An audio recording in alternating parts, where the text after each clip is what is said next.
Hi everyone, in front of me I've got POCO X6 and let me share with you how to change the screen timeout on this device.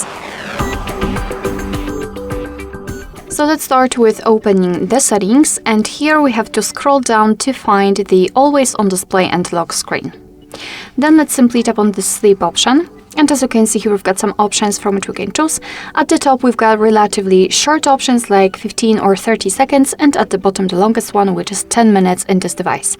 Currently, we've got the 5 minutes option applied, and of course, we can change it just by tapping on another option.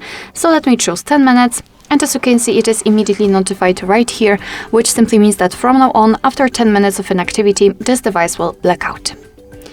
Alright, so that will be all. Thank you so much for watching. I hope that this video was helpful, and if it was, please hit the subscribe button and leave the thumbs up.